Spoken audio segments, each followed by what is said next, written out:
Now let's look at the functional insides of the lower body. Starting at the feet, starting where our foundation starts when we are standing, we're gonna just look at this foot here, look at what's relevant. Now, when we interlace the band, we want to make sure the connection point is in the big toe mount, pinky toe mount area, for the simple reason of having better control of the foot in terms of pronation and supination. From the contact points starting that are big toe mount, pinky toe mount, and inner outer heel or center of the heel, right? We have the motion of a so-called pronation, okay, which is the same in the hand, or supination, which is like eating soup, same in the hand, motion. Now this motion comes out of the lower ankle joint, whereas this motion, point and flex or dorsal extension and plantar flexion, comes out of the upper ankle joint. Now the control of the lower is very much determined by our stirrup muscles, stirrup muscles, which is basically the inner stirrup. Here we go. Okay. Tibialis anterior. That helps to anchor the pinky toe or lift the longitudinal arch of the foot. Then I'll place this like this. Lift the longitudinal arch when engaged, when contracting, when attachment shortens to a region of the muscle. Tibialis anterior or inner stirrup muscle. Now, the opposite is needed when we collapse to the outside. So let's say cowboy legs, okay? Cowboy legs collapsing to the outside. Then I want to have the engagement of the outer stirrup connection, or also known as the peroneus longus and brevis, or simply outer stirrup, which is that idea of shins in or hugging the shin bone to the midline of the body. Now both of these connections, gonna loop it in here at the big toe, outer and inner stirrup, right? Make sure we align the foot optimally. I don't think we need this, huh? Make sure we align the foot optimally so that once the ankle joint is centered, toes are spread, the weight is evenly distributed through the foot and has the optimal base for the knee. So it's neither in a genu valgum, a X-leg position where the collapse of the longitudinal arch happens as well, or in a cowboy leg position, but it's holding its balance between anchoring basically the big toe mount and the pinky toe mount.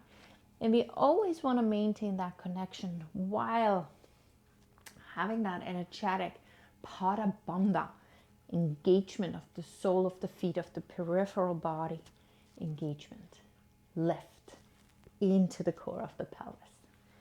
All right, from here, we'll continue to the knee. So depending on the foot position, we have the knee position, and depending on the knee position, we have the hip position, right? Collapsing to the inside, genu valgum, would also collapse the inner hip and sort of impinge the inside. The opposite will create more space, but could potentially give issues in the outer hip. So that's where the foot line holds its balance, yeah, in this beautiful pronation, okay, that's the outer stirrup, or supination. And that's one of the reasons we have the band always at the base, so we can be sensitive, even when we're not weight bearing, we're on our backs with the foot up, so we can be sensitive to the leg alignment and help people educate about their bodies especially when they see the leg. That's a very helpful learning curve if you can learn about our alignment while seeing the body. Not necessarily always when weight bearing and when it's kind of unforgiving, okay? Good. From there we move up the outer hip, and what really comes into play here is these external rotators of the hip that help to maintain that entire leg alignment, right? So we can look at it from different angles. One angle is the spiral, which is very nice.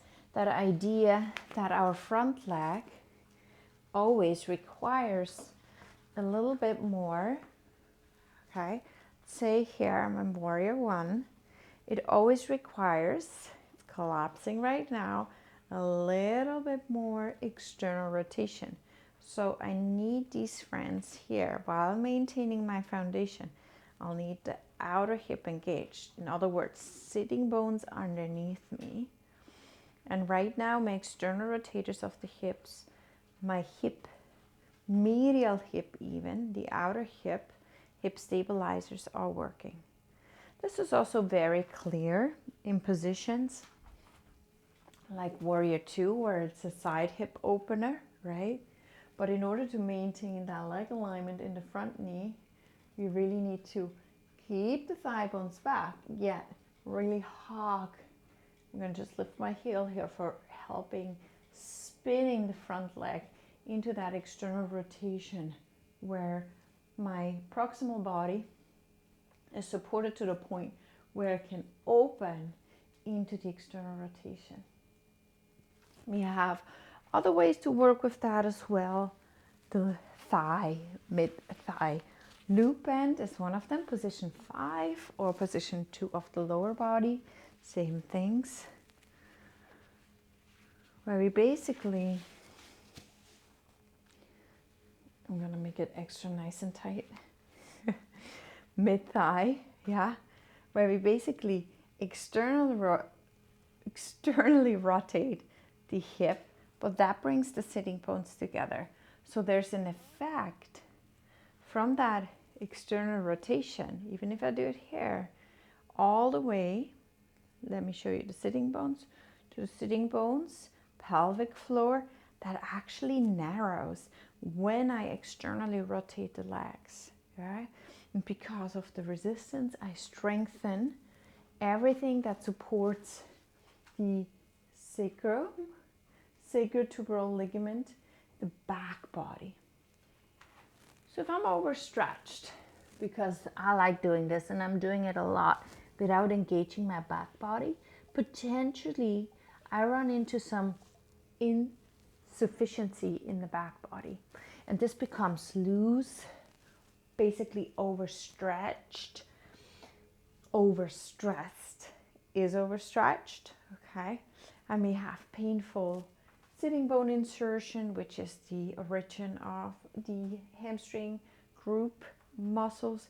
And in order to prevent that and support that, I have to support the back body. So my back line has to get active.